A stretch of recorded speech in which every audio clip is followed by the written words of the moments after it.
Okay, that's good. Okay, so I did not change the date for this. I wish it was still June. I wish time's moving on way too fast for me, but June was an excellent convention. For those who were not able to attend, you really missed a good time, but hopefully in 2025, when we are scheduling our next convention in the Roanoke and Blacksburg area, you'll be able to attend. We always have a lot of camaraderie, and President Hensley has always made sure to that, as well as our convention host. So I've left the date the same, but obviously today is a day in July, and it's July 28th, Sunday. So what I'm going to do, the next screen is the things that I'm going to talk about. I'm going to have 4 topics, but one thing that I'm going to do that I did not do at the convention, the nice thing about doing it at the convention is you always figure out how you can do it better. I will tip you off right now that there are notes pages to accompany this presentation. It's the slides that you will see, plus a lot of information that's underneath the slide that you do not see as I go through the presentation. I did not take into consideration that when we get into subtopics 4, that the schedules and the route maps and so on like that, and some pictures might not be, well, they wouldn't be visible, but people did have it because I gave a hard copy handout. You don't have the hard copy handout. It should be posted on the Society website along with this presentation eventually, so that you have the opportunity to download it and keep it for reference. A lot of good information there. So what I will do is, after I get through number 4, going through the slides, I'm going to back up about 2 or 3 slides into the notes pages and talk about some of the schedules that I'm referring to that you don't see, but that I am talking about during the presentation. So anyway, we're going to talk about these 4 topics. We'll do a quick overview of the railway mail service for those people who are not familiar with that, or railway post offices, as well as the functions that they performed. Then we'll talk about the mail train station services on the N&W Railway, and use as an example a letter from Stewart, Virginia to Boyce, Virginia. 2 little burgs who I have a real interest in Boyce, but I learned a little bit about Stewart when I was preparing this presentation and doing the research on the envelope that I'll show you. Now, one other thing, I mentioned that the title was linking 7 states, N&W Railway Post Offices linking 7 states with the nation. For those of you who are really savvy on railroad history, you've heard of some other railroad that will remain nameless that's linking 13 great states with the nation. I borrowed that because I want you to keep in mind that the railway mail service was an interconnected network. You had railway post offices operating over one railroad, but it was not service that was limited just to that railroad. They were making connections at the termini with other RPOs, and en route with railroad post offices that were connecting. So it was it was a logistics network, much like we talk about in supply chains today, that things are coordinated, and when they are coordinated well, they are working very smoothly like a well-oiled machine. So we'll get into it now. We'll talk about what the overview of the railway mail service is. What is shown here is a railway mail service Eagle badge introduced in 1899. Every clerk wore these. Now, before 1899, they started out in the late 1870s, having the railway postal clerks actually wear a wool uniform, had a jacket, had a vest, had pants, and a cap, and sort of a Kempe style cap, and had a wreath that said RMS on the hat. And you can imagine on a hot summer day with not much air circulation, those uniforms got pretty uncomfortable. So then they scaled it back in the 1880s and early 1890s to where just wearing the cap was the uniform. Then they changed it in 1899 where they developed this design. It's called an Eagle badge. And it was worn by clerks on their, really, it could be worn any place on their outer clothing, but most often it was their shirt. And some did wear it on a cap, like an engineer's kind of cap, and others wore it on their belt. It was the official designation that they were a railway post office clerk. It was an official identification in the era before you had photo identification. Each badge was serial numbered beginning with number 1. And the first 10,000 badges were issued to the first 10 divisions. So each of them got about 1,000 badges, which is about what they needed for all the clerks in the country at the time. And then they were sequentially numbered after that. So 5968 is pretty early back in railway mail service history. It's probably among the first in that batch of 10,000 badges that was ordered. The nice thing is that they continue that all the way through an era called the Postal Transportation Service that I'll mention later on, where they did a slight variation of the badge. And the numbers got up to something like 98,000. And that doesn't mean that there were only 98,000 clerks at any time or over the history of the Railway Mail Service and the Postal Transportation Service. It just meant that there were that many badges sequentially numbered because as a clerk retired, they would return the badge and then it get issued to somebody new. So anyway, that's there was never a logo for the Railway Mail Service, but that is the essence, the logo of the Railway Mail Service. So the first experimental route was in 1862 between Hannibal and St. Joseph, Missouri, on a railroad called the Hannibal and St. Joe. That later became part of the Burlington route. And the reason it's called experimental for several reasons. I do not regard it as the beginning of the railway mail service, but it certainly led up to it, and it was a very, very important step. Number one, it only lasted a few months. And second, the purpose was to separate mail that was going on the overland stage out of St. Joseph, Missouri, heading west towards California or to the territories to the west of Missouri. And also, it only sorted mail in one direction. There was no sorting of mail coming back east on that route. And the sorting, as I mentioned, was just basically to separate out any letters that were destined for St. Joseph, Missouri versus letters that were going on to the Butterfield overland stage. It only lasted about 8 to 9 months, I believe. So it's an important step. Some people think about that as being the beginning of the railway mail service. In some regards, it was. But the railway mail service really began in 1864, on August 28th, 1864, when the first permanent route was established between Chicago, Illinois, and Clinton, Iowa, on what became the Chicago and Northwestern Railway. And that route stayed around until the 1960s. So, it lasted a long time.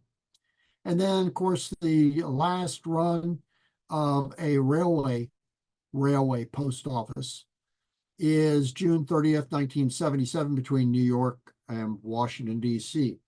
June 30th is when they departed their outgoing terminals. They didn't come to rest until July 1st, 1977. So in some respects, July 1st is when the service really ended. Now, I get picked up in grammar checkers when I do railway post offices, as in last railway post offices. There's a reason for that. And it's because the last RPO, which is the abbreviation for Railway Post Office, was actually a boat on Lake Winnipesaukee that operated and ceased service on September 30th, 1978, a little over a year later. So if you want to know when the last railway post office was, no, not the New York and Washington. It was the Lake Winnipesaukee RPO in New Hampshire. So Railway Mail Service was renamed the Postal Transportation Service in 1949. And the reason for that is by 1949, you had the airmail system pretty well established that started in 1916 and really grew like Topsy after World War I. Then you also had, with the highway improvements and establishing primary routes such as what they call U.S. highways as opposed to interstates, U.S. Highway 50, U.S. Highway 1, and so on like that.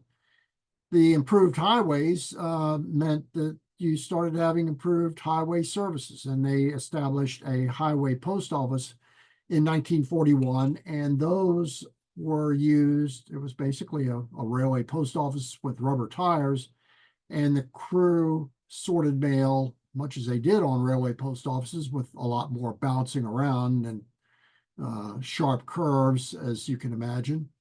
But their original purpose was when a branch line railway post office for a railroad was discontinued, many times they would then introduce a highway post office, as it was called, HPO, and that took over the service.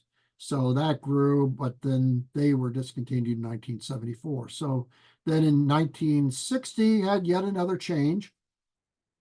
The Postal Transportation Service became the Bureau of Transportation. That's transparent to most collectors. They did not call anything Bureau of Transportation, but it was a very significant change because all the clerks that worked in railway post offices were placed under the jurisdiction of postmasters at their major terminals or their outer terminals. And then the Bureau of Transportation had sole responsibility for the contracts and payment and other accounting issues with the railroads. So 3 phases.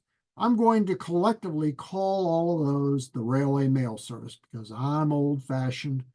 I hope you are too. And that's how we're going to refer to it collectively as during this presentation. So during most of the 20th century, there were 15 Railway Mail Service or Postal Transportation Service divisions. The N&W routes were in the 3rd and 5th divisions. Now, we're all familiar with the Radford division. We've heard of the Shenandoah division. We know where the Norfolk division. And if I read anything on the N&W list, it's always pokey, pokey, pokey, pokey, pokey. And somewhere out there in Portsmouth, there was some other division out there that went into Cincinnati and Ohio, but I don't know much about that. Anyway, so just like railways, the Railway Mail Service had divisions. I'm not going to go into what the divisions were. I don't think I do. It's the next slide. No, I don't.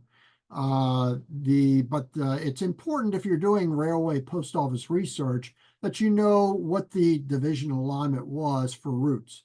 And for example, the 3rd division is where most of the eastern lines of the N&W were located in North Carolina, Virginia, and in West Virginia. And then in the 5th division, that's where you find the lines out in Ohio. That's when you get, if you're really wanting to get into railway post office research, you know where to come. Come have a chat with me. I'll tell you everything you want to know. They always define an expert as somebody who can tell you more about a subject than you really want to know. So we'll talk about now what the functions of a railway post office are. And I have a cursor that's probably pretty small on your screen, but it's moving around. And this magazine, I like to use this often, even though it's at, as we sometimes refer to it, the two-tone gray or the cigar band or lightning stripe railroad that will remain nameless, except that you could see the name in the lower right-hand corner. The New York Central System had a series of ads back in the 1940s after they had equipped their passenger trains with very new equipment in 1938. They were publicizing it. And the 20th Century Limited was, of course, their premier train. All sleeping car train, high extra fare. The point about this particular ad was no matter how affluent you were, no matter if you were a movie star, a politician, whoever you were, you could not put step into this car because this was exclusively for the use of Uncle Sam. And so it explained the railway post office car. Now, a series of these ads did appear. They show one where it shows a dining car. I think it was a twin unit dining car. Then they also show one where there's an observation car, a club car with it, and some of the sleeping cars, and the one that had the barber shop and the telephone and all those other fancy arrangements. But this one stands on its own, and it's a nice cutaway view, short of providing an action shot or a video that really shows how clerks work. We're going to spend a couple seconds just talking about there are 4 basic areas in a railway post office car, no matter whether it's a full-length RPO like this one that was 60 feet long. Some of them are longer than that. They were 85 feet, but they had what they called a bungalow at one end. You had basically 60 feet of working space. Then they had some that were only 30 feet apartment RPOs, which meant that they were like an apartment at an apartment house. It was just one unit in a larger building. And then there were 15-foot RPOs. That was after the 1920s when they sort of standardized the lengths. Before that, they had various sizes, and that's yet another topic we could talk about in early N&W history. Maybe we will someday. So starting in the upper right-hand corner where my cursor is moving around, you have all these pouches and sacks, mainly pouches at this end, that are stacked up. And of course, up there, there's mail lockers, there's a wash basin, there's the commode, and so on like that. Commode just dumped directly on the track. No ecology back in those days. Anyway, so that was up in this area. And this is mail that's going to be worked or has been worked, and is going to be put off at an intermediate station. Then you turn the corner and you come to this area here where the cursor is sort of moving around. This is the distribution cases. Now, this says pigeonholes. Yeah, well, a lot of people like to call them pigeonholes. If you get on Jeopardy and somebody asks you how many pigeonholes there were in a railway post office car, you'd be pretty good if you said there were 1,080, 1080. Distribution separations is the proper name for that. And this is where letters are sorted. Basically, it was divided into sections. You can see where a clerk is standing at a section with his hand up, and another one's sort of doing something here. And then you got 3 clerks on this side. Down here, you have the registered mail clerk. Registered mail was handled on railway post offices. And sometimes when they needed a witness for when they opened a registered mail package, they did not open the package itself, but there was an outer jacket or the pouch that they did open up for sorting the mail that was in it. They would ask for somebody to be a witness. So anyway, that person is in here, and they're sitting down. Everybody else is standing. Most clerks stood the entire length of their run. Then my cursor's moving around in here. When you have all these letters sorted in the distribution cases, they get tied out into what are called letter packages. A pouch man dispatched it into pouches here for dispatch.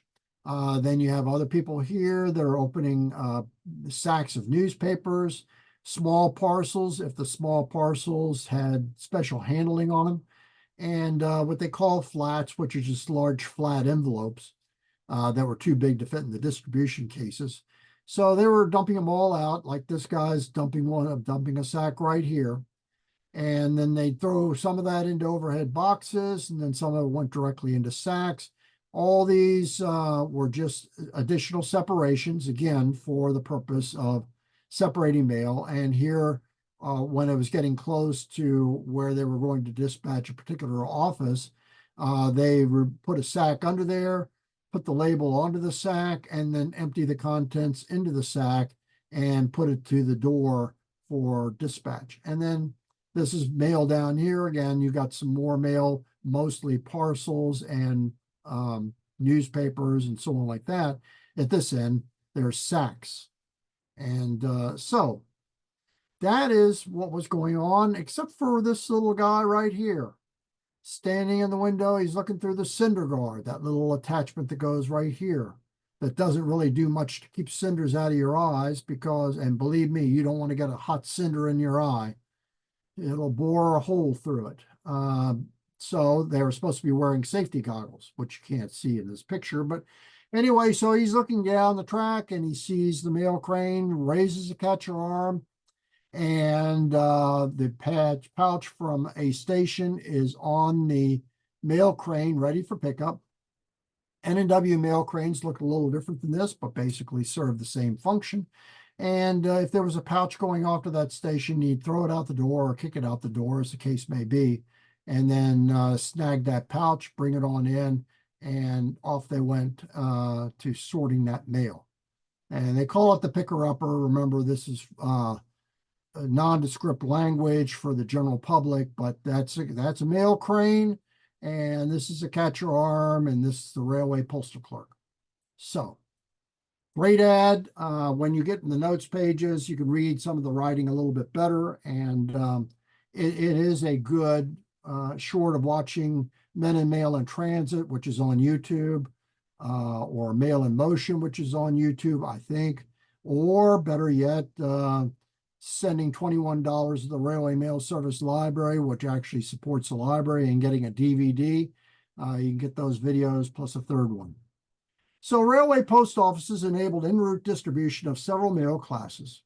You had first class, which are letters, second class, and fourth, which is parcel post. Now, quiz time for the people that I've got you muted so you can't answer. Which of those, think to yourself, which of those do you think is most important? And aside from registered mail down at the bottom, well, yeah, that was sure important. Registered mail was very important. Did you know that the Hope Diamond that now resides in the Museum of Natural History and the Smithsonian Institution, they're on Constitution Avenue in the Museum of Natural History. The Hope Diamond was sent by registered mail by Harry Winston down to Washington, D.C. $502 of postage back in the 1950s. A lot of money mainly for insurance. That diamond got there, and it went by registered mail. If it's good enough for Harry Winston to trust the Hope Diamond, registered mail is still the most secure service that the Postal Service and the Post Office Department offered.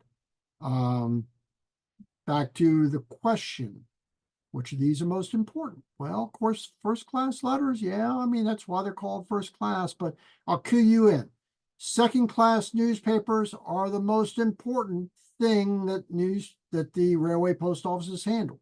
And the reason was, if you subscribe to a newspaper, you knew that, and it was a published daily or a weekly or whatever, you knew what day you were supposed to get a newspaper. If you didn't get it, you complained to your congressman. Your congressman would turn around and send a letter to the Postmaster General. The Postmaster General would then contact the division superintendent. Well, actually, the general superintendent, then the division superintendent, then the clerk, and then the crew on the RPO. You ever heard of that slogan about sanitary engineering, about what flows downhill? Well, that's the way it is in politics, too. So anyway, second class newspapers actually were preferential, and they were very carefully handled, because if you screwed up, you could be sure that somebody's going to notice and somebody's going to complain. People don't write compliments about mail service. They love to write complaints, and that continues today. But first class letters are certainly important, and fourth class parcel post, which had special handling or special delivery, certainly was up there. Now, in the earlier days of the railway mail service, earlier days being after the 1910s, when there was such a thing as airmail, you frequently had airmail flights that were diverted or they were canceled because of weather, because they were just those airmail pilots you've heard by fly by the seat of your pants. Well, that's exactly what they were doing. They just were in an open cockpit. A lot of times they were using what they called the iron compass. And the iron compass was following the railroad tracks from one location to another. So airmail was often diverted. Sometimes there was a crash too. And mail, not every place in the United States was an airmail stop. So to get the airmail, if you were not at a location in a major city where there was airmail service directly, it had to go by railway post offices, but also airmail was diverted to RPOs during inclement weather. That's one of the things that I really enjoy researching is special delivery mail, where it's sent by airmail, supposedly. Next thing you know, you research shows and can guarantee that the entire movement was made by a railway post office and never saw the inside of an airplane or a cockpit. And by the way, you know how they got the term cockpit? Anybody ever like cockfighting, right? Back during the war, when you're out there, you got a gun in front of your biplane trying to shoot between the blades. You were in the cockpit. You were in a cockfight for your life. Okay, so that's where the term cockpit from. Bet you didn't know that. Anyway, so crews of the railway mail clerks staffed RPOs, and they were post office department employees. No, they were not express employees. Don't make that mistake. They're not part of Railway Express. No, they're not railroad employees. No, none of these folks were ever working for the Norfolk and Western, although it was a fine organization. So the average length for a 60-foot RPO crew was 300 miles. Now, you take the Columbus and Norfolk RPO East Division, which ran between Norfolk and Bluefield, and the West Division was between Bluefield and Columbus. You have one crew that operated the full length over the East Division and one crew that operated over the West Division. For those who are N&W historians, you know that the engine crew had basically a 100-mile day, and they were changing at LaCrue, and they changed to Roanoke. Then they went from Roanoke to Bluefield. 3 different crew districts for the N&W, I think. I'm not that much on how railroad employees worked, and the train crews had similar distances. So that's the thing. The railway postal clerks had extended runs. They were on their feet. The average trip length was 300 miles. You're on your feet for something close to about 8 or 9 or maybe 10 hours trip time. But on top of that, you had an additional 2 to 4 hours of advance time before the RPO departed at the initial terminal. During that time, you set up the car. You had to hang all the pouches, start sorting mail. There was a lot of times where the clerks were actually making a dispatch back to the transfer clerk of mail that they worked while they were sitting in their initial station before they even left. So I'm not going to go into how they calculate days of pay and all of that and the cycles that they worked, but that's a nice, interesting subject. Now, I did a presentation for the N&W Historical Society way back at the first time, or one of the first times we were at Strasbourg. And I showed this picture. And I told people, hey, this is an optical illusion. Did you know it was an optical illusion? Some people see a K-class locomotive, right? When I look at this picture by William Worden, Train 1, leaving Waynesboro, I tell you what, thank the stars that William Worden was going around taking pictures. That 30-foot RPO behind there, heading down towards Roanoke, that's what I see. Not that I don't like locomotives. I like the 100 series locomotives a lot. They're very pretty, especially if I could find some pictures, hint, hint, of any passing Boyce Depot. Look in your photo files and let me know if you see any.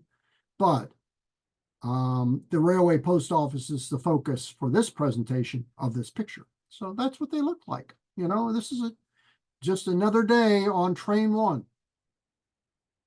So service was performed in three ways. You had railway post office space. Everybody talks about that because there's postmarks that you can collect and have actually a piece in your hand that you know was on a specific train, a specific date, just like we're going to talk about near the end of this presentation. Except it doesn't happen to have an N&W postmark on it. But aside from that, you also then had storage mail space. So, you know, all those people out there in television land, you all look at a train and, oh, look at all those baggage cars. No, they're not baggage cars. Some of them are express cars. Some of them are storage mail. And maybe part of one is baggage.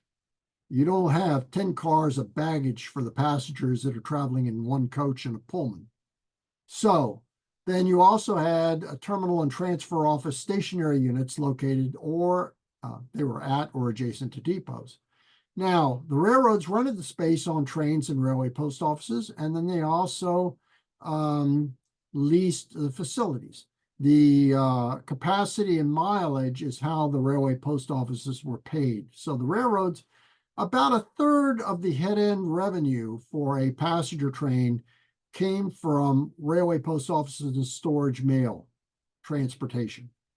Terminal and transfer office facilities, well, they don't show up in the passenger train amounts, but they were certainly factored in terms of the overall revenue that the N&W Railway and other railroads received from the post office department. For the N&W, the principal transfer office, that's TO, that's not a typo. Transfer office locations on the N&W were Norfolk, Petersburg, Lynchburg, Roanoke, Bluefield, Columbus, and Cincinnati. The purpose of a transfer clerk and a transfer office is to coordinate the movement of mail off of a railway post office and or onto a railway post office, and then make connections with other connecting lines or to make connections with truck routes that were operating in that area, or the connection to the post office in that town or city. So transfer offices were staffed by usually one transfer clerk. Sometimes there was maybe more than one clerk on a particular shift, and some transfer offices only operated certain shifts. Some were 24-hour operations, depending upon how frequent the trains were that had mail transportation to that location. Some interesting facts. A route agent or railway post office route operated over the N&W from 1871 to 1967. So route agents actually started on the N&W earlier than the beginning of railway post offices. And then Columbus and Norfolk, East Division, West Division route facilitated the east to west transfer.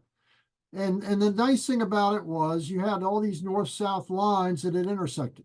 You had at Petersburg, you had the Atlantic coastline. You also had the route from Norfolk to Richmond, and that connected to the RF&P. Seaboard Airline was also made a connection at Richmond. And then Southern Railway, when you got over towards Lynchburg, that was another connection that could be made. So, and of course, the Southern Railway system with their line coming down out of Washington, D.C., coming off at Monroe, going over to Roanoke, and then down to Bristol. That was an important link for the Southern Railway with the Bristol and Chattanooga, and also going back west on some of the N&W routes. So Anyway, you may find covers for the Norfolk and Columbus RPO. Don't get fooled. Norfolk and Columbus, not Columbus and Norfolk. That was out in Nebraska. You always had, in most cases, except for the Boston and Maine and some of the lines up in New England, the route names were and train numbers were even east and north, and then odd numbers were south and west. And the name of a route was east to west or north to south when they named the endpoints shown on postmarked envelopes. And of course, first class mail was routinely handled overnight.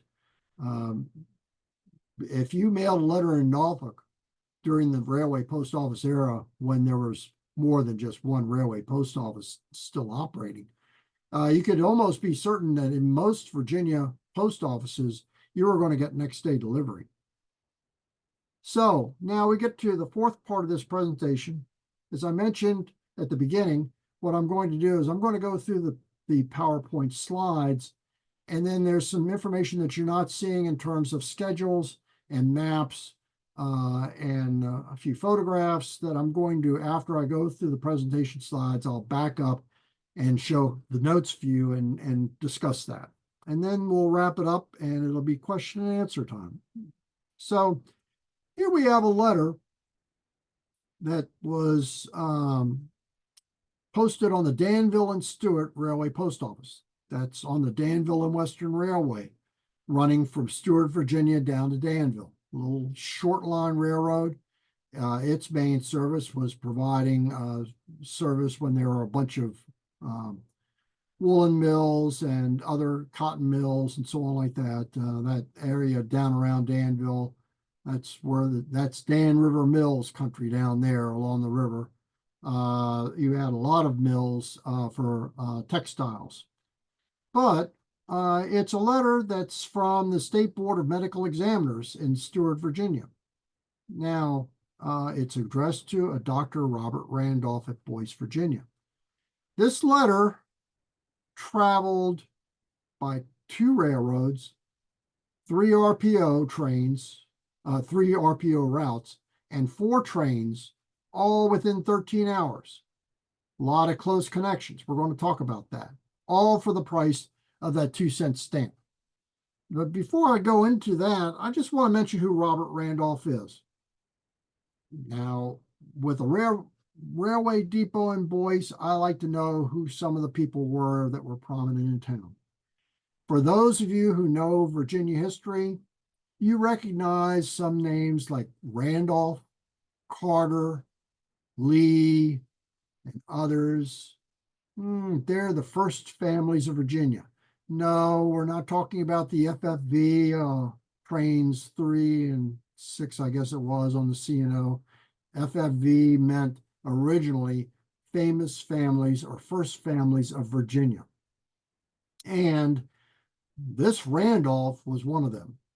Now, in 1904, Dr. Randolph wasn't your typical doctor.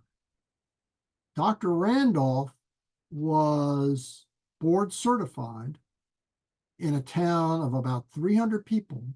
He was on the board of medical examiners. He went to Harvard for his medical education back in an era when most doctors sometimes just said, "Hey, I'm a doctor. I've got a quick cure that I'll sell you, and take 2 aspirin and get plenty of rest, and give me 75 cents for my home visit." No, he was a legitimate doctor, and he was well respected. And of course, if you're in the first families of Virginia, you raise horses. That's another thing those first families of Virginians do. They're gentlemen horse farmers. You take up a nice white collar profession in an era when white collar professions are rare, and that's being a doctor, a lawyer, or something else, owning the bank and being the bank president. You're in the hoi polloi. So This is a subject of this cover that we're going to talk about. This is how the N&W was linking, although this is not quite linking 7 states with the nation, it was linking Southern Virginia with Northern Virginia. So Dr. Martin, either his stenographer, he was probably well enough off as the person that he was in Stewart in a small town to have a stenographer who did his typing for him. He carried the letter to the Danville and Western Railroad Depot for mailing. Now, Train 4 was sitting at the station on advance time, and it departed Stewart at 12:25 p.m. When I go back to the notes view, in the notes view, it actually has a picture of the letter. I'll save that discussion about the request that was being made. It's unusual to find a nice cover. It's even more unusual to find a letter that gives a lot richer interpretation of why the letter was being sent. So Danville and Stewart RPO Train 4 only carried the letter as far as Birdville. Try finding Birdville, Virginia on the map now. It was a location on the Danville and Stewart, but not much of a town. But it happened to be a connection where the eastbound train, Train 4, going towards Danville, put it off, and a pouched Train 21 for the Danville and Stewart Railway Post Office was coming back the other way in a matter of minutes, returned it westbound, and made a dispatch at Kohler. Try finding Kohler on your map. My hint to you, look near Martinsville. And when I show you the notes pages, you'll see a better map that shows exactly where Kohler is. The recent issue of the Arrow had a nice picture of a derailment of a locomotive and at Kohler. And the nice thing about that station was the Danville and Western went around the back side of the depot, and the N&W was around the front side of the depot. And you can make out both tracks there, even though the subject of that picture is really the engine on its side. Birdville is near Leachville Junction, and so the go-back pouch Train 21 was dispatched about 3 p.m., and the Train 21 came through there, and then when it got put off at Kohler, Train 21 on the Roanoke and Charlotte RPO Train 22 came by at 4:54 p.m. Roanoke and Charlotte, later called the Roanoke and Winston-Salem. That was a joint operation between the N&W and the Southern Railway, at least as far as railway post offices go. So Train 22 is going northbound out of Kohler back up towards Roanoke. And so the Roanoke and Winston-Salem RPO was established in 1899, and then they changed it in 1906 to that Roanoke and Charlotte RPOs. Now, there was no post office at Kohler. It was just a junction. And at that point, the railway postal clerk made a dispatch to Train 22. Chances are the station agent carried it from one side of the depot to the other. There was probably not a mail messenger there or any other postal employee. Wasn't a transfer office.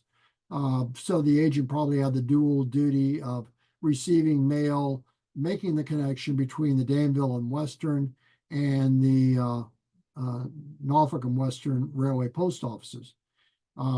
It was probably an everyday thing. Maybe not for this letter, but every day there was probably a pouch going back and forth at Kohler between trains between those two railroads.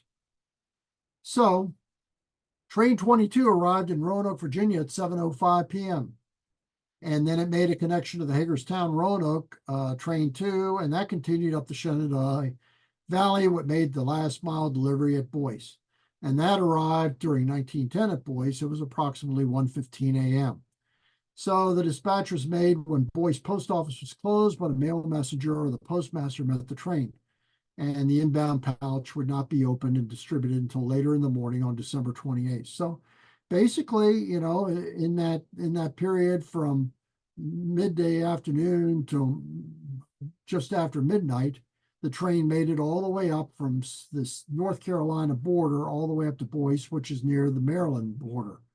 So the backstamp shows the receiving mark for Boyce. Now, what will puzzle a lot of people in there is it shows that next day, but then it shows 6 p.m. My personal view is that the postmaster probably did not change the 6 p.m. very much. 6 p.m. is probably when the post office closed. So they just left that in there. Any mail that was received, mainly from railway post offices prior to that time, is when it was available for handling and delivery to the post office person. Now, back in that day, you did not have city delivery, especially in a little town like Boise.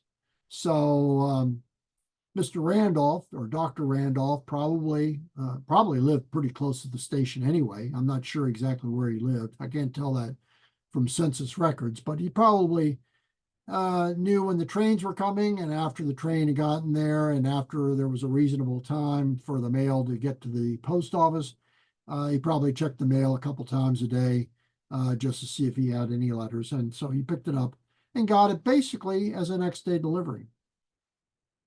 And then this is where I talk about that 6 p.m. So, this is pretty good service. Like I say, as I started out, you have 2 different railroads, 3 different RPOs, 4 different trains, and all in about 12 hours. Not bad at all. Not bad at all. So now, before we go to questions, I'm going to stop the video. Oh, no, I'm not going to stop the video. I don't want to stop the video. Wait a second. I got to do escape. Come on, let's get out of escape here. Let's go to the notes view. So I just want to take a few minutes just to explain home. Where does it say view? Okay.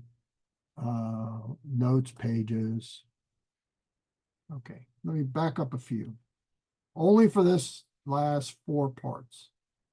And I'm not going to be able to make it very, very large. But again, when you are downloading the PDF file, you'll be able to see this in a lot more detail. So this is a letter that was inside.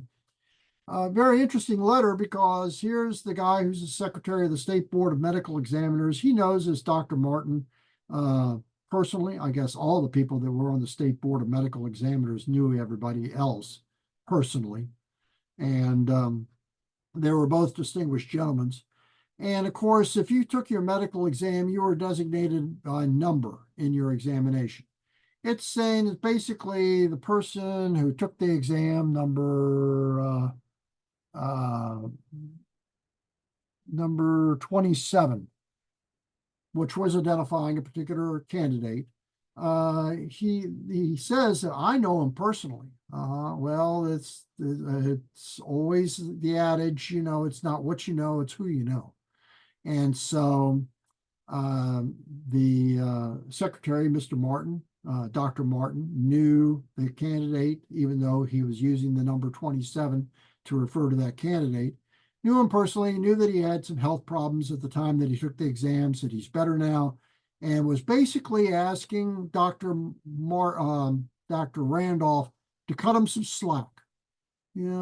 Us railroaders, when you're going to make a coupling or when you're going to uncouple, you need to make a little slack. And that's exactly what he did in asking for this letter. Don't know if he ever got it. All we know is that he got this letter fast, and hopefully Dr. Randolph made as quick a decision as his letter moved to reach his hands. So in the next notes pages, then you see the Danville and Stewart. You can see the time for train 4. It left Stewart, Virginia at 12:25. For those who are not familiar with railroad timetables, the right side you read up, the left side you read down. That's becoming a lost art for a whole lot of people that are under the age of 30. But anyway, you could see the train 4. The B meant that it was daily except Sunday. All the things pretty much on the, most of the trains on the Danville and Stewart were daily except Sunday, and then they had a Sunday only service, which was designated by the E. But anyway, so it got to Danville. It would have, if it went all the way to Danville, it would have gotten there at 4:13. But it only went to near Leakesville. got to Leakesville at 3:20 in the afternoon.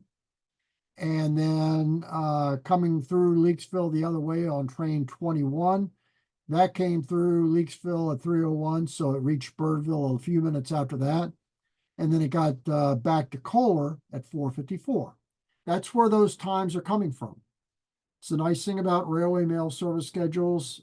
You can really pin down, if you know the date of a letter and you know the train numbers, at least how it moved, you can go back and you can reconstruct how a letter moved with a fair amount of reliability, understanding the fact that there could have been actually weather delays that day, train might have been late or so on like that. But we just have to assume that railroads operated a little better than sometimes they do today in the Amtrak era, and that they actually operated on time most of the time. Although I'm holding bets, holding off on betting on the Danville and Stewart. I think that railroad is probably pretty much when you see it, when you see it. So anyway, now this is a picture that shows where Kohler is. My cursor is right there at Kohler. Now the north is going up this way, if you see my cursor. South is going down this way, down towards Winston-Salem, north towards Roanoke, up this way. Danville and Western Railway is coming east. It's a east-west railroad. It's coming along, snaking around like this, goes around the back edge of Kohler. I'm sorry, it comes around from there, here, and then around this way, going east towards Danville. It's going this way. And so it threw put off the pouch at Kohler, and then the N&W coming up from Winston-Salem is coming around this way and picked up that pouch and proceeded towards Roanoke on train 22. So this is the schedule for the Roanoke and Charlotte, circa 1910. The letter's 1904. I have to make a simplifying assumption that the train schedules are about the same. In that era, they did have changes, but they didn't change much. So there's Kohler right down here, 4:51. There's about a 20-minute gap between the time the Danville and Worcester train reached Kohler and the time that this train 22 was heading northbound. A22, the A means that it's daily service. So it was going north to Roanoke, arrived in Roanoke 7:05 p.m. Then you get to the next schedule, Hagerstown and Roanoke. And we're looking for train 2 right here, this column here. That left at 7:20, about 15 minutes in Roanoke to make the connection between train 22 and train 2. And it was not it was not through equipment going between the Winston-Salem subdivision and the Shenandoah division. It was two separate trains, probably pulling in on similar tracks at Roanoke Station. But the mail handlers got the pouch that said N&W, it would have read Hagerstown and Roanoke train 2. They put it aside and got it over to the platform where train 2 was about to depart. And then off it went, and up here, Boyce is between Riverton and Charlestown. That's why I'm saying that it was about 1:15 in the morning that it actually got to Boyce, Virginia. Boyce Depot, I'm uncertain whether or not the agent went there to unlock it at night or whether the mail messenger went over there at 1 o'clock in the morning. In later years, I think the station was just closed. They may have left the waiting room unlocked for passengers. But anyway, however it is, the post office was right next to the station. And coincidentally, it happens to be on a lot that's owned by the Railway Mail Service Library now. So it's a small world. Anyway, so it got to Boyce there within a few hours. So basically within 12 hours, near enough after it was mailed. And then this is a map. This shows how the Roanoke and Charlotte RPO going from their Kohler's right here. My cursor's right there. It's right next to Martinsville, and it went right on up through Rocky Mountain, Boone's Mill, and on into Roanoke.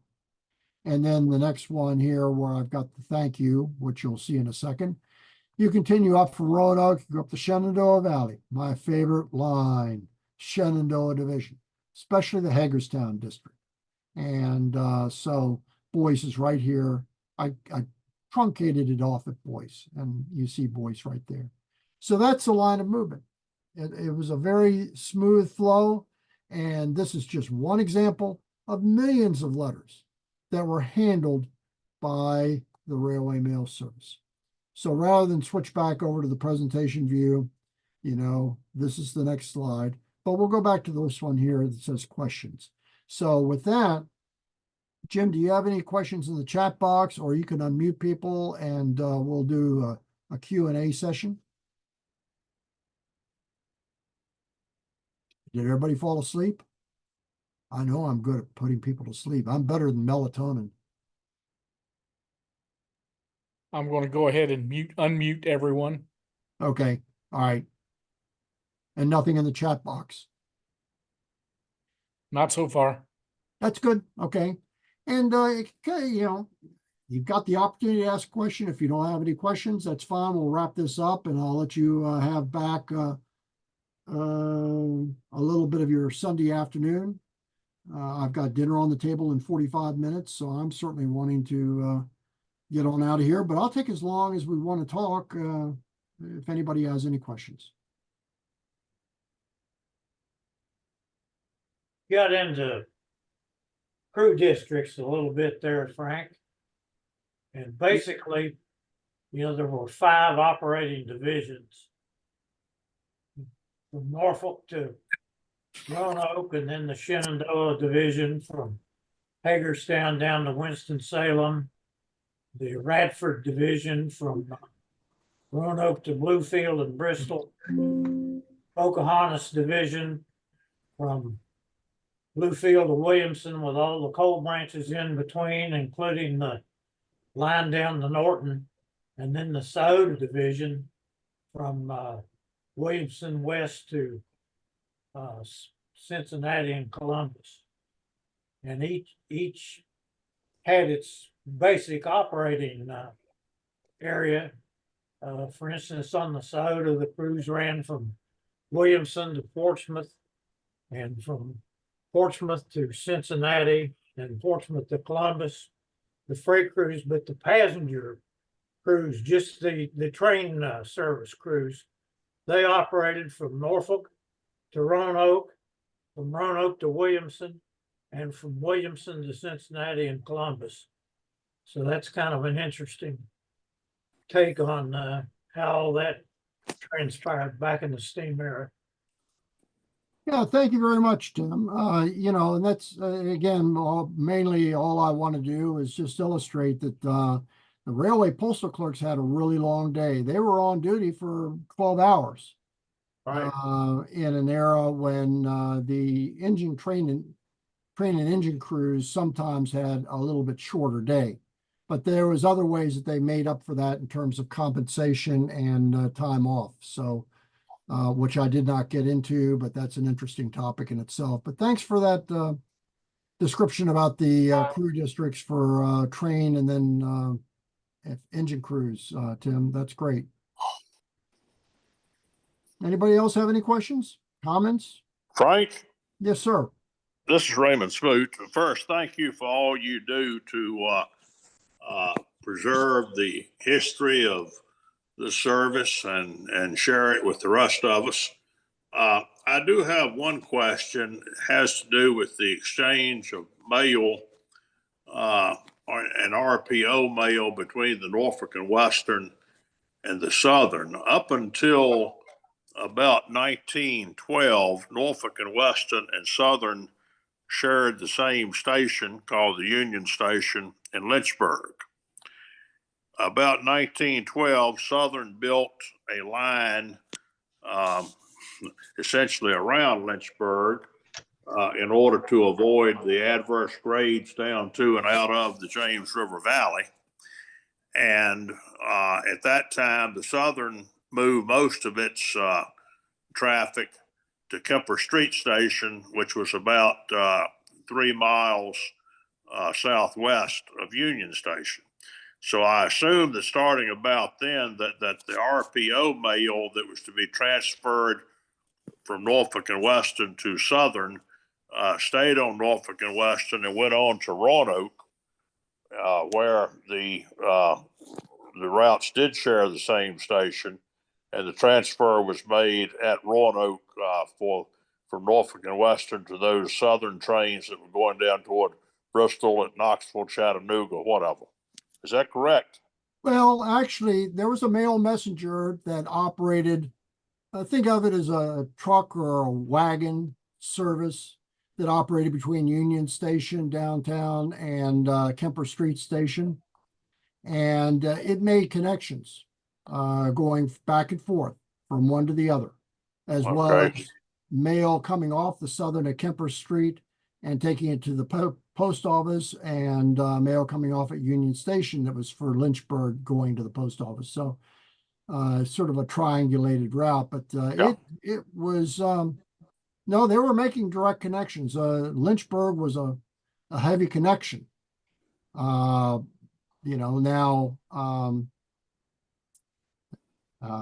that's, I mean, there's probably more I could dig out on that. If you look at a schedule of mail routes, it will show a lot of stations that were not co-located.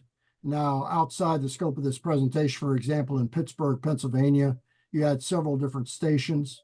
You had the B&O station, you had the Pennsy station, you had the Pittsburgh and Lake Erie, all that, And so you had in the schedule of mail routes, it showed the frequency and the time and distance between stations, and how long it would take to move mail from one station to the next to make these connections. So also in the schedule of mail routes, it would specify what trains, if you were on a particular train for the N&W, let's say, I can't remember if it's 3 and 4, or I think 21 and 22 had RPOs without opening up a schedule. It's when you get to be 73, I start losing track if I'm not looking at the page. They say the things that you write down are easy to remember. But given that, in the schedule, let me actually go back here. This Danville and Stewart down here, this portion down here is called a pouch list. So it's showing what locations and which specific, if it's particular RPO routes or for particular cities, where you're going to make the connection and the frequency of it, and by what train. Uh-huh. So if you had something that was like about a 5-minute connection, the Southern Railway's pulling in 5 minutes after the N&W left, but they're two separate stations, there would not have been a connection for that train that was only 5 minutes apart. But there was probably in a portion of the table like this called the pouch list that would describe what your connection was. If you were on the Columbus and Norfolk East Division and you wanted to connect something to the Washington and Charlotte RPO, it would show you what train number it is and where you're putting the mail off. So it was well structured, well defined. And this, they say that railway postal clerks had to know the distribution for 10,000 post offices as a rule of thumb.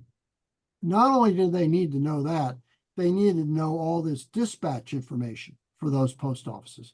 Not only that, if a train was late, they need to know what the second best routing was. So it's an oversimplification to say, oh, well, 8,000, 10,000, 12,000 post offices, they do the distribution for that by studying a general scheme of mail distribution. No, they had to study their schedules. They had to do this. They looked at the maps. They had to learn a lot of practical knowledge so that if they knew their train was running late or it was bad weather and they suspected that a connecting train was probably late, then they had the opportunity for going ahead and making adjustments in how they're going to dispatch mail. Thank you. A lot of these other routes, like here in Canova, they had 3 passenger trains each way that originated here. And you had 32 and 33 between Canova and Columbus, 19 and 20 down the big sandy line to Williamson, and 27 and 28 up the old line to Williamson via Dingus, Dunlow, and Wayne. And that train had an RPO on it. And I have an interview, a taped interview with one of the gentlemen that is long deceased that worked as an RPO clerk on that train. That's good to know. So many connections and whatever. I remember when I was a teenager, I was down here watching 26 came in to come into Canova, and my neighbor in Huntington lived right across the street.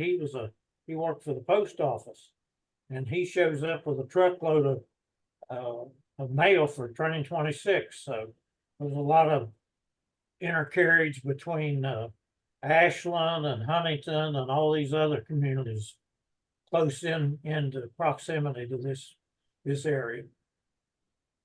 Yeah, there was that's good additional information there, Tim, and I'm glad that you did the oral history recording. That's something we need to do more of, and those people are fast disappearing if we haven't already captured it. But and I also see a question from Mike Rector. I'll come back to that in a second. There's a route in West Virginia called the Dot and Pocahontas, and that's an interesting one because it started out in, I can't remember, I think it started at Dot and went to Pocahontas and then came back. I may have that flipped around because I'm not looking at my map, and again, I've already. That was all on PB&W. That was a real intricate connection of trains that sneaked up every holler in that area. And that's exactly the point. It's snaked up. It go on to this branch and then come back and go on to another branch and then another branch. Just so that you know, it did not change its train number, at least on the railway post office postmarker every time it made one of those turns. But that was a one clerk run, and that's going to lead into Mike Rector's question. It's one clerk in a 15-foot car that made the entire trip, and mainly going up, if you will, in one direction. You know, the inbound trip to all those post offices usually was something towards the morning. He was putting off mail a lot of places and not picking up very much mail. And then when the train came back through in the afternoon or early evening, whenever it did, we was getting all the mail coming out of those post offices and then making a main line connection going east, west, north, and south. So it is a lot of those branch lines in West Virginia are fascinating to try to look at the schedules and understand what they were doing. And I'm very fortunate that I was able to, talk to that particular clerk before he passed away. And that leads into a question that Mike Rector had. I have a question about RPO size. Is it too simplified to say that the mail portion were always 15, 30, 45, and 60 feet long? Well, almost there, 15, 30, and 60. After the Steel Car Act, which was actually part of an appropriations bill in 1913, the Post Office Department standardized railway post offices into these 3 different spaces: 15 feet apartments, 30-foot apartments, and then 60-foot full-length cars. 60-foot cars could also then have an additional length. It could be a 70-foot car or 85-foot car, but the railway post office apartment in that longer car was only 60 feet. There was never, in my way of thinking or knowledge, a 45-foot apartment. And they made special exceptions. If you start getting into streetcar railway post offices or interurban railway post offices or short line post offices like the Danville and Stewart, where they were using wooden equipment, even though it was after the 1920s. They had lots of variations in space. You had 20-foot space, 25 feet space. Some of the cars were only partial width cars. They weren't the full width of the car. So that standardization came in around 1913 going forward, as railroads were required, if they were operating train consists with mostly steel equipment, that they had to have a steel body and steel underframe RPO in the consist. And while I'm at it, a lot of people think the RPO is always right behind the locomotive. It's not supposed to be that way. If there's unoccupied cars being deadheaded, or storage mail cars or express cars that are unoccupied, they were supposed to be placed between the engine and the railway post office car, just so that if there was a derailment or a collision, that there was a buffer. The last thing you wanted to do is have the railway post office car on a ringside seat for a collision. It usually did not turn out well. So, Michael, I hope that answers your question there. Let me see if there's anything else in the chat. These people were not totally out of danger. In 1910, number 16 derailed with a double header and hit the portal of one of these tunnels on the big Sandy line and killed 4 mail cars. And the engine crew all lived, but it just hurled the mail, the RPO car against the concrete tunnel portal, and 4 of them died. Yeah. There's lots of sad stories. And one of the things I should mention, not just to make things longer, but that nonstop mail exchange was a pretty risky business. It was, wait a second. I just want to get this back up here again. Let me get it back over to my contact information. So that's there. Okay. So if the lock was not firmly secured to the pouch that was being picked up,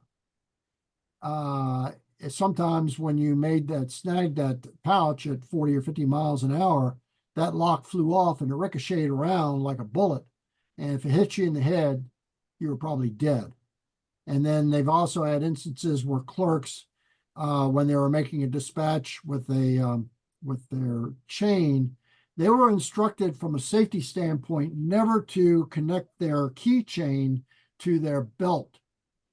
Connect it to a belt loop or some other part of article of clothing, that's sewn on, not something like a leather belt, because they've had instances where that keychain, the key slipped out of the pocket, got tangled up in the twine or the laces, the cords for a sack. They kick the sacks out. Next thing you know, it's pulling the clerk out of the car.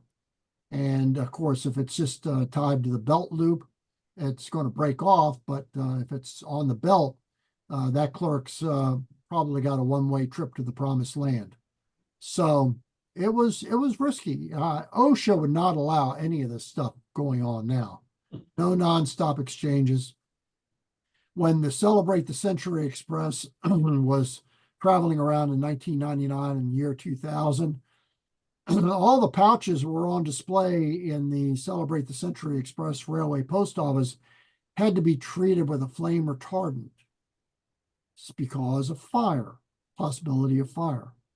None of these canvas, they're all cotton canvas. None of these cotton canvas pouches were ever treated with flame retardant.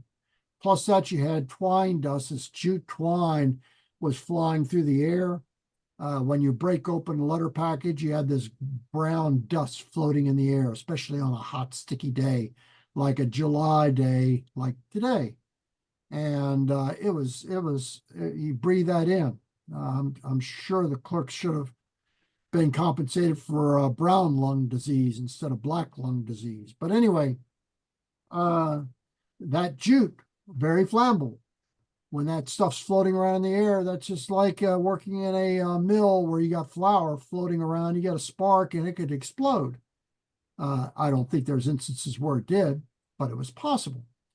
And OSHA, short of having everybody wear a respirator, they finally made an improvement in the 1960s by having people go ahead and change over to rubber bands. So that took care of that problem. But anyway, it's a service that when it functioned, I usually like to close on the fact that this service lasted for more than 100 years. How many things can you think of that are beginning in 2024 that in the year 2124 are still going to be used? And so, yeah, the railway mail service had its age. It was successful while it operated. It served its purpose. It's like the dinosaurs. If dinosaurs lived for millions of years and they became extinct, no, it's not because they were not a successful species. They were very successful. It's just that the era in which they lived came to an end. And that's the way it was for railway post offices. So with that, any other questions before we wrap it up? So Frank, are there any statistics surviving about how much mail was handled on individual routes? There is a wealth of statistics, and some of it gets close to what you're asking about, Stoney, that is in the annual reports of the Postmaster General up until about 1912, 1910, 1912. At that point, then you had a Postmaster General named Frank Hitchcock, and then you had a Postmaster General after that named Al Burleson. They were on an economy kick. They started trying to cut wages. They were trying to increase hours. They were basically trying to get the blood out of a turnip. If Abram Burnett was on here, he could appreciate the blood out of a turnip analogy. But they were compiling all sorts of statistics in an era when you did not have computers. You had room full of people with adding machines. How reliable some of that data is, I don't know. That's anybody's guess. But it was a compilation. Every clerk in charge had to show on a trip report two things. They had two different trip reports. They had one for the personnel that showed the hours on duty for the clerks and what their assignment was. And then they had another one they called the space and mail work report. And that showed how many pouches, how many sacks were opened, and how many letter packages. And so what I think they did is extrapolated that a letter package probably had an average of about 25 letters. They knew that a route on a particular day sorted, 200 letter packages, let's say. And that's how they came up. I'm guessing that's how they came up with some of the statistics. I've never really seen a detailed accounting for some of that data. But when you get to a primary source data, that's the best you got. You don't have anything else to second guess with. So for a while there, the way they were figuring out mail compensation was weighing mail. Every 2 or 4 years, they would go through and they'd weigh all the mail that was being transported in the railway post offices and then doing extrapolations from that. What I learned recently in reading a report, a Senate report, is that apparently some of the railroads got savvy to that. They were trying to boost their mail pay.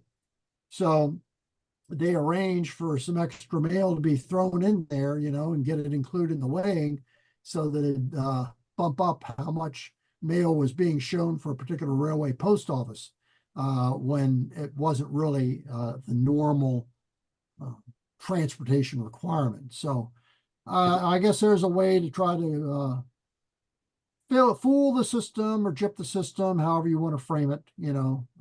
As they say, figures don't lie, but liars figure. And but there is some data out there, but unfortunately in the later years, it doesn't work. Now I'll give you sort of a round a round number, that a railway post office clerk, like you saw in that example for the New York Central RPO in an earlier slide, the production was about 10,000 letters during the course of a trip. Rough number for a 60-foot car. The reason that 10,000 number becomes important is because in a barcode sorter that the Postal Service spent millions of dollars on and put into a mail processing facility, that was about the mail processing work that was done in an hour on one barcode sorter.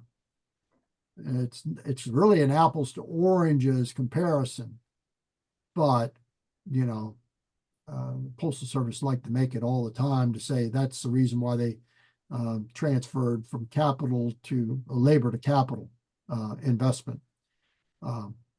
Again, you can frame all sorts of answers and develop rationale for a position that you want to take using data.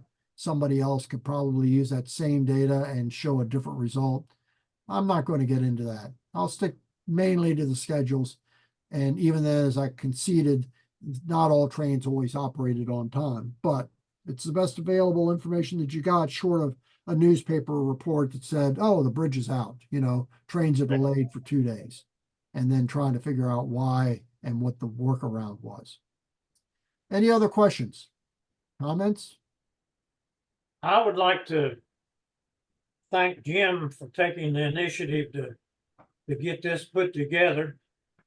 We've been talking in the society for a long time about doing some of these presentations, and I think they're very helpful and very informative.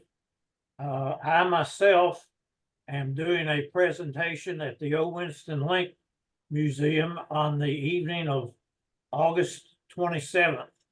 And I am the author of Steam, Steel, and Stars, and I am the last living link of all these people that had any experiences with O. Winston Link. So I'm going to make a presentation and tell my remembrances about him, some good, some bad. I'm going to tell it like it is. You all know me and how I am, but I don't know what kind of technical assets are going to be available to put that online or whatever. From what I'm hearing up front, it's not going to be very good, that they don't have a real good backup system to do things like that down there. It's going to be at the old passenger station in the theater that they have down there. I'm going down this Thursday to work with her on putting a PowerPoint presentation on. Ken today is coming back from Pennsylvania, where he had a family reunion with his wife's people. Otherwise, he would have been on here. But, you know, I think this is something that we all welcome in the future, and we hope to see it grow and expand as time goes on.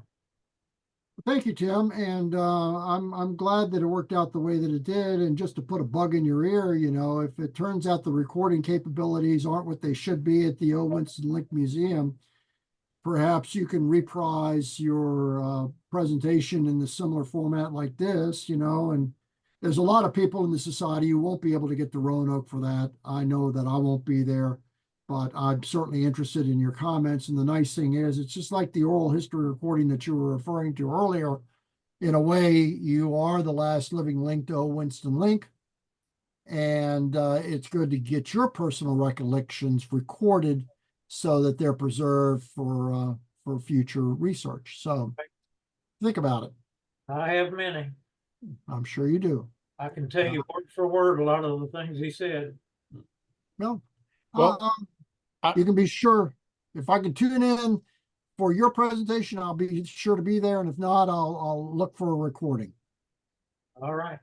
I Y'all would have a good afternoon. Okay. Did anybody else have any questions? I would just All right, like with that, to Jim, take I'll let you this go up. ahead and close it.